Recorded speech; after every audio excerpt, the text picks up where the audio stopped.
கன்னியா வெண்ணூற்று பகுதியில் விகாரை அமைப்பு பணிகள் தீவிரம். ஜிஎஸ்பி உட்பட அனைத்து சலுகைகளையும் நிறுத்துங்கள். ஐரோப்பிய ஒன்றியத்திடம் வலிந்து காணாமலாக்கப்பட்டோரின் உறவுகள் கோரிக்கை. ஜோசிதவுக்கு தொடரும் வழக்கு. மஹிந்தவின் சகா $3 லட்சம் தலைமறைவு. அரசியல் கைதிகள் என்று எவரும் சிறைச்சாலைகள் இல்லை, நீதியமைச்சர் விளக்கம். சிடி விக்ரமரத்னவின் மரணத்தில் தொடரும் மர்மம். துப்பாக்கியில் கைரேகைகள் தெளிவில்லை. சுரேஷ் செலவுக்கு அறுவை சிகிச்சை.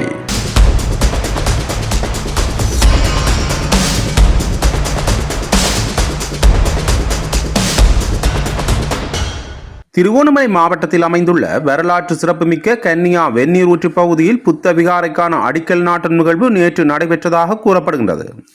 குறித்த நிகழ்வில் அரசின் முக்கிய பிரதிநிதிகள் கலந்து கொண்டதாக தெரிவிக்கப்படுகின்றது. இந்த விடயம் தொடர்பில் நேற்று முன்தினம் தமிழ் அரசியல் மற்றும் சமூக அமைப்புகளால் குற்றச்சாட்டுகள் முன்வைக்கப்பட்டன. திருகோணமலை பிரதேச தொல்பொருளியல் காரியாலயத்தின் ஏற்பாட்டில் கன்னியா வெண்ணூரூற்று தொல்பொருள் வளாகத்தில் உள்ள தூவி பாதுகாக்கும் நடவடிக்கைக்கான ஆரம்ப விழாவில் மாவட்ட அரசாங்க அதிபர் VGM ஹேமந்தகுமார, திருகோணமலை பிரதேச தொல்பொருளியல் திணைக்கள பிரதிப்பணிப்பாளர் சுரங்க பெரேரோ மற்றும் பலர் பங்கேற்றுள்ளனர். நீதிமன்ற உத்தரவை மீறி புதிய கட்டுமான பணிகள் முன்னெடுக்கப்படுவதாக அரசுக்கு கடும் குற்றச்சாட்டுகள் முன்வைக்கப்பட்டுள்ளன. குறித்த தரப்பினர் வெளியிட்டுள்ள அறிக்கையில், திருகோணமலை மேல் நீதிமன்றத்தின் HCT ரைட் 590/2019 வழக்கில் வழங்கப்பட்ட உத்தரவின்படி கன்னியா வெண்ணூரூற்று பகுதியில் புதிய கட்டுமான பணிகள் மேற்கொள்ளக்கூடாது என நீதிமன்றம் அறிவுறுத்தியிருந்ததாக தெரிவிக்கப்படுகின்றது. எனினும் அந்த உத்தரவை மீறி பிரதான பிள்ளையார் ஆலய இடிபாடுகள் காணப்படும் பகுதியில் பௌத்த விகாரை அமைக்கும் பணிகள் தற்போது நடைபெற்று வருவதாக அவர்கள் குற்றம் சாட்டியுள்ளனர். தமிழர்களுக்கும் குறிப்பாக இந்து மக்களுக்கும் மத வரலாறு மற்றும் பண்பாட்டு முக்கியத்துவம் வாய்ந்த இடமாக கருதப்படுகின்ற நிலையில் தற்போது அங்கு எழுப்பப்படவுள்ள புத்தர் விகாரை தொடர்பில் பல கேள்விகள் எழுந்துள்ளன. இந்த நிலையில் புத்த விகாரைக்கான அடிக்கல் நாட்டப்பட்டுள்ளமை தொடர்பாக கன்னியா பகுதியின் வரலாற்று மற்றும் தொல்லியல் அடையாளங்கள் திரிவுபடுத்தப்படுகின்றன என்றும், தமிழர்களின் பாரம்பரிய மத மற்றும் பண்பாட்டு அடையாளங்கள் பாதிக்கப்படுகின்றன என்றும் சில சமூக அமைப்புகளும் உள்ளூர் மக்களும் கவலை வெளியிட்டுள்ளனர். மேலும் முன்னைய அரசுகளின் காலத்திலும் மக்கள் எதிர்ப்பு சட்ட நடவடிக்கைகளும் காரணமாக தடுக்கப்பட்டதாக கூறப்படும் இந்த கட்டுப்பாடும் தற்போதைய தேசிய மக்கள் சக்தியின் அரசாங்கத்தில் முன்னெடுக்கப்படுவது ஏன் எனவும் அவர்கள் கேள்வி எழுப்பியுள்ளனர். தமிழர்களுக்கு எதிராக தொடர்ந்து நடைபெறும் இனப்படுகொலைக்கு உடந்தையாக இருப்பதை நிறுத்தி இலங்கைக்கு வழங்கப்பட்டுள்ள GSP+ வரிச்சலுகை போன்ற அனைத்து உதவிகளையும் சலுகைகளையும் ஐரோப்பிய ஒன்றியம் உடன் நிறுத்த வேண்டும் என்று வடக்கு கிழக்கு மாகாணங்களின் வலிந்து காணாமலாக்கப்பட்ட உறவுகளின் சங்கம் கோரிக்கை விடுத்துள்ளது.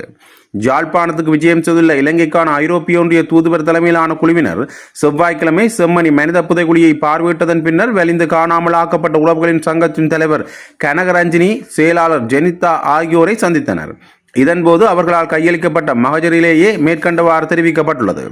குறித்த மகஜரில் மேலும் தெரிவிக்கப்பட்டுள்ளதாவது: ஒரு மனித புதைகுழி கண்டுபிடிக்கப்படுவது அடிப்படை கொள்கையின்படி நேரடி குற்றவாளிகள், அக்குற்றங்களை உத்தரவிட்டவர்கள், வழிவகுத்தோர்கள் அல்லது மறைத்தவர்கள், சம்பந்தப்பட்ட இராணுவ மற்றும் அரசியல் கட்டளையிட்டவர்கள் உள்ளிட்ட அரசின் பொறுப்புகளை அடையாளம் காணும் தன்னுடைய குற்றவியல் விசாரணையை தூண்ட வேண்டும். மாறாக இலங்கை 2 தசாப்தங்களுக்கு மேலாகவும் தொடர்ச்சியாக மனித புதைகுழிகள் கண்டறியப்பட்டுள்ள போதும் தண்டனையற்ற தன்மையை வெளிப்படுத்தியுள்ளது. இதுவரை மனித புதைகுழியில் கண்டெடுக்கப்பட்ட எச்சங்களால் பிணைத்துவப்படுத்தப்படும் இறப்புகளுக்கு எந்த ஒரு முழுமையான நீதித்துறை செயல்முறையையும் பொறுப்பையும் நிறுவவில்லை. இதுவரை மேற்கொள்ளப்பட்ட பெரும்பாலான மனித புதைகுழி விசாரணைகளிலிருந்து அர்த்தமுள்ள வழக்குகள் எதுவும் தொடரப்படவில்லை. உள்நாட்டு அல்லது சர்வதேச சுயாதீன நீதித்துறை பொறிமுறையின் மூலமும் எந்த ஆய்வும் மேற்கொள்ளப்படவில்லை. இதன் நேரடி விளைவாக ஆயுத மோதல் முடிந்து 15 ஆண்டுகளுக்கு மேலாகியும் குடும்பங்களுக்கு உண்மை, நீதி மற்றும் நிவாரணம் தொடர்ச்சியாக மறுக்கப்பட்டு வருகின்றது. சாட்சிகளின் வாக்குமூலம், உள்ளூர் அறிவு மற்றும் முந்தைய பகுதி விசாரணைகள் மூலம் அடையாளம் காணப்பட்ட பல இடங்கள் முற்றிலும் தோண்டப்படாமல் உள்ளன அல்லது சர்வதேச தடயவியல் தரநிலைகளுக்கு குறைவாகவே விசாரிக்கப்பட்டுள்ளன. மண்டைதீவு, செம்மணி, கொக்கு தொடுவாய், மன்னார், முல்லைத்தீவு மற்றும் பாதிக்கப்பட்ட குடும்பங்கள், சாட்சிகள் மற்றும் மனித உரிமை அமைப்புகளால் அடையாளம் காணப்பட்ட மேலதிக இடங்கள் உள்பட அடையாளம் காணப்பட்ட சந்தேகிக்கப்படும் அனைத்து மனித புதைகுழி இடங்களையும் சுயாதீன சர்வதேச கண்காணிப்பின் கீழ் உடனடியாக தடயவியல் மதிப்பீடு அகழ்வாராய்ச்சி செய்யுமாறு சர்வதேச சமூகத்திற்கு வலிந்து காணாமல் ஆக்கப்பட்டவர்களின் உறவுகளின் சங்கம் அழைப்பு விடுக்கிறது. அத்துடன் எந்த ஒரு அகழ்வாராய்ச்சியும் குறைந்தபட்சம் சர்வதேச தடயவியல் தரநிலைகளுக்கு இணங்க மனித எச்சங்களை மீட்டெடுத்தல் மற்றும் பாதுகாத்தல், தடயவியல் மற்றும் DNA பகுப்பாய்வு மூலம் பாதிக்கப்பட்டவர்களை அடையாளம் காணுதல், சாத்தியமான இடங்களில் இறப்பிற்கான காரணம் மற்றும் முறையை தீர்மானித்தல், உள்நாட்டு அல்லது சர்வதேச நீதித்துறைக்கு உட்பட்ட எதிர்கால குற்றவியல் நடவடிக்கையில் பயன்படுத்துவதற்கான சான்றுகளை சேகரித்தல் மற்றும் பாதுகாத்தல், மற்றும் புதைக்கப்பட்ட முறை மற்றும் சூழ்நிலைகளால் நிரூபிக்கப்பட்ட வலிந்து காணாமல் ஆக்கப்படுதல், சட்டத்திற்கு புறம்பான படுகொலைகள் மற்றும் பிற சர்வதேச குற்றங்களின் வடிவங்களை முறையியலாக ஆவணப்படுத்துதல் ஆகியவற்றை முன்னெடுக்க வேண்டும். உண்மை, நீதி மற்றும் பொறுப்புக்கூறலுக்கு வெறும் அகழ்வாராய்ச்சியை விட மேலானது செயல்பாடுகள் தேவைப்படுகின்றது. அவற்றுக்கு சுயாதீன விசாரணை, உண்மையான சர்வதேச தடயவியல் நிபுணத்துவம், கடுமையான செயற்கைக்கோள் படப்பகுப்பாய்வு, நம்பகமான DNA அடையாளங்களை இனங்காணல், சான்றுகளை கவனமாக பாதுகாத்தல், குற்றவாளிகள் மீது வழக்கு தொடர்தல் மற்றும் ஒவ்வொரு மட்டத்திலும் கட்டளை பொறுப்பை நேர்மையாக ஆய்வு செய்தல் ஆகியவன அவசியமாகின்றன. அத்தோடு ஐரோப்பிய ஒன்றியமானது ஈழத்தமிழர்களுக்கு எதிராக தொடர்ந்து நடைபெறும் இனப்படுகொலைக்கு உடந்தையாக இருப்பதை நிறுத்தி இலங்கைக்கு வழங்கப்பட்டுள்ள GSP போன்ற அனைத்து உதவிகளையும் சலுகைகளையும் நிறுத்த வேண்டும். செயல்பாட்டாளர்கள், தமிழ் மனித உரிமை பாதுகாவலர்கள் தமிழ் பாதிக்கப்பட்டவர்களுக்கு ஆதரவையும் உதவியையும் வழங்க வேண்டும்.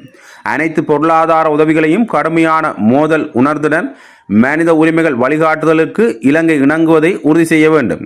ஐரோப்பிய ஒன்றிய உறுப்பு நாட்டு தூதரங்கள் மற்றும் பிற மேற்கத்திய ராஜதந்திர தூதரங்களுக்கும் தீவின் வடக்கு கிழக்கில் உள்ள தமிழ் பாதிக்கப்பட்டவர்கள், எஞ்சியவர்கள், காணாமல் போனவர்களின் குடும்பங்கள், மனித உரிமை பாதுகாவலர்கள் மற்றும் சிவில் சமூக அமைப்புகளுக்கும் இடையே வழக்கமான கட்டமைப்பை பாதுகாக்க வேண்டுமென்றும் அதற்கான தொடர்பை நிறுவ வேண்டுமென்றும் அதில் குறிப்பிடப்பட்டுள்ளது. முன்னாள் ஜனாதிபதி மஹிந்த ராஜபக்சவின் புதல்வர்கள் மீது மீண்டும் ஒரு குற்றச்சாட்டு முன்வைக்கப்பட்டுள்ளதாக தெரிவிக்கப்படுகின்றது. வெளிநாட்டு தொழிலாளர்களுக்காக மின்சார வாகனங்களை இறக்குமதி செய்ய வழங்கப்பட்ட அனுமதி பத்திர முறையை பயன்படுத்தி மோசடியான முறையில் வாகனம் இறக்குமதி செய்ததாக குற்றச்சாட்டு ஒன்று எழுந்துள்ளது. இந்த அனுமதி பத்திர முறையை தவறாக பயன்படுத்தி ராஜபக்ச குடும்பத்தைச் சேர்ந்த ஜோசித ராஜபக்ச மற்றும் ரோஹித ராஜபக்ச ஆகியோரும் 2 சொகுசு வாகனங்களை இறக்குமதி செய்துள்ளதாகவும் சுட்டிக்காட்டப்பட்டுள்ளது. அதே நேரம் அவர்களின் தந்தை முன்னாள் ஜனாதிபதி மஹிந்த ராஜபக்சவின் நெருங்கிய சகா தொடர்பிலும் பாரிய நிதி குற்றச்சாட்டு ஒன்று முன்வைக்கப்பட்டுள்ளது என தனியார் ஊடகம் ஒன்றில் ஆராயப்பட்ட நிகழ்ச்சியில் தெரிவிக்கப்பட்டுள்ளது. எமது நாட்டில் உள்ள சிறைச்சாலை சட்டங்களில் அரசியல் கைதி என்ற பதத்துக்கான முறையான விளக்கம் எங்கும் கிடையாது என்று நீதி மற்றும் தேசிய ஒருமைப்பாட்டு அமைச்சர் கர்ஷன நாணயக்கார தெரிவித்துள்ளார். நேற்றைய நாடாளுமன்ற அமர்வின் போது நாடாளுமன்ற உறுப்பினர் அஜித் பி பெரேரோ எழுப்பிய கேள்விக்கு பதிலளிக்கும் போதே அவர் இதனை குறிப்பிட்டுள்ளார். நீதிமன்றங்களை பொறுத்தவரை எவரையும் அரசியல் கைதி என்று குறிப்பிட்டு யாரும் விளக்கமறியலிலோ அல்லது சிறை தண்டனையிலோ அடைக்கப்படுவதில்லை. அவர்கள் சந்தேக நபர்களாகவோ அல்லது குற்றவாளிகளாகவே நீதிமன்றத்தால் அடையாளப்படுத்தப்படுகின்றார்கள் என குறிப்பிட்டார். தேர்தல் காலத்தில் வடக்கு கிழக்கில் பிரச்சாரம் செய்த ஜனாதிபதி அன்றகுமார் திசாநாயக்க அரசியல் கைதிகளை விடுதலை செய்வதாக கூறினாரே, அந்த நிலைப்பாட்டில் அரசாங்கம் இன்னும் இருக்கிறதா என அஜித் பி பெரேரோ கேள்வி எழுப்பினார். இதற்கு பதிலளிக்கையில் இந்த விவகாரம் தொடர்பான பட்டியலை தான் பலமுறை ஆராய்ந்ததாக தெரிவித்த அமைச்சர், இவர்கள் அனைவரும் நாட்டின் சட்டத்தை மீறிய குற்றத்திற்காகவே கைது செய்யப்பட்டு நீதிமன்றத்தில் வழக்கு தொடரப்பட்டவர்கள் என்றும் பல பேர் குற்றவாளிகளாக தீர்ப்பளிக்கப்பட்டவர் என்றும் விளக்கமளித்தார். கடந்த கால அரசியல் சூழல்களை கருத்தில் கொண்டு சிறைச்சாலையில் நீண்ட காலமாக தடுத்து வைக்கப்பட்டவர்கள் மீது சிறப்பு கவனம் செலுத்தப்பட்டுள்ளது. முன்னாள் நீதியரசர் துரைராசா சமர்ப்பித்த அறிக்கைகளின்படி கைதிகளின் தண்டனை காலத்தை குறைப்பது மற்றும் பொது மன்னிப்பு வழங்குவது தொடர்பில் உரிய நடவடிக்கைகள் எடுக்கப்படும். இந்த நடவடிக்கையானது வடக்கு கிழக்கு தெற்கு என நாடு முழுமைக்கும் பொதுவானதாக இருக்கும் என்று அவர் கூறினார். எது எவ்வாறாயினும் நீதிமன்றம் வழங்கிய தீர்ப்பை மாற்றுவதற்கு அரசாங்கம் ஒருபோதும் தலையிடாது என்றும் அவர் குறிப்பிட்டுள்ளார். முன்னாள் போலீஸ் மா அதிபர் சிடி விக்ரமரத்னவின் மரணத்துடன் தொடர்புடையதாக கூறப்படும் துப்பாக்கியிலிருந்து எந்த ஒரு தெளிவான கைரேகையையும் கண்டறிவது கடினமாக உள்ளதாக போலீஸ் வட்டார தகவல்கள் தெரிவிக்கின்றன. பெயர் குறிப்பிட விரும்பாத மேல் மாகாண தெற்கு சிறப்பு விசாரணை பிரிவின் அதிகாரி ஒருவர் இந்த தகவலை வழங்கியுள்ளார். துப்பாக்கியில் சுடும்போது ஏற்படும் அதிக வெப்பம் காரணமாக அதில் பதிந்துள்ள விரல் அடையாளங்கள் அழிந்து போகும் சாத்தியக்கூறுகள் அதிகம் என்பதால் இந்த துப்பாக்கியிலும் கைரேகைகள் அழிந்திருக்கலாம் என சந்தேகிக்கப்படுகின்றது. ஒரு குற்றத்திற்கு பயன்படுத்தப்பட்ட ஆயுதம், தோட்டாக்கள் மற்றும் காலம் குறித்து கண்டறிய முடிந்தாலும் இந்த சம்பவத்தின் பின்னணியை கண்டறிவதற்கான முக்கிய ஆதாரங்களில் ஒன்று மங்களாகி உள்ளதாக போலீஸ் வட்டாரங்கள் தெரிவிக்கின்றன. சம்பவம் நடந்த நேரத்தில் வீட்டிற்குள் வெளியாட்கள் எவரும் சட்டவிரோதமாக நுழைந்ததற்கான எந்த ஒரு ஆதாரமும் இதுவரை உறுதி செய்யப்படவில்லை. இந்த சம்பவம் தவறுதலாக நடந்த துப்பாக்கிச் சூடா அல்லது தற்கொலை முயற்சியா என்ற கோணத்தில் தற்சமயம் விசாரணைகள் மேற்கொள்ளப்பட்டு வருகின்றன. சம்பவத்திற்கு முன்னதாக வீட்டை சுற்றியுள்ள பகுதிகள் மற்றும் வீட்டின் உட்புற சிசிடிவி காட்சிகளை போலீசார் கைப்பற்றி தீவிரமாக ஆய்வு செய்து வருகின்றனர். சம்பவத்தில் பயன்படுத்தப்பட்டதாக கூறப்படும் 9 மில்லிமீட்டர் பிஸ்டல் ரக துப்பாக்கி மற்றும் வழக்கு தொடர்பான ஏனைய பொருட்களை எதிர்வரும் 28ஆம் தேதி கடுவல நீதவான் நீதிமன்றத்தில் முன்னிலைப்படுத்துமாறு நீதவான் அருண இந்திரஜித் புத்தசாச மேல்மாகாண தெற்கு சிறப்பு விசாரணை பிரிவுக்கு உத்தரவிட்டுள்ளார். அரச புலனாய்வு சேவையின் முன்னாள் பணிப்பாளர் சுரேஷ் செலவுக்கு தேசிய வைத்தியசாலையில் அறுவை சிகிச்சை மேற்கொள்ளப்பட்டுள்ளது.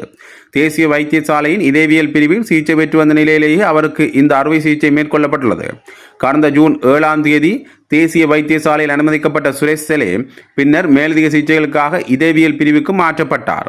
உயிர்த்த பயங்கரவாத தாக்குதல் தொடர்பான விசாரணைகளுக்காக குற்றப்புலனாய்வு திணைக்களத்தால் கடந்த பிப்ரவரி 25ஆம் தேதி சுரேஷ் செலே கைது செய்யப்பட்டிருந்தார் என்பது குறிப்பிடத்தக்கது. சிறைச்சாலையில் தடுத்து வைக்கப்பட்ட காலத்தில் செலே நீண்ட நாள்கள் உணவு தவிர்ப்பு போராட்டத்தை முன்னெடுத்திருந்தார்.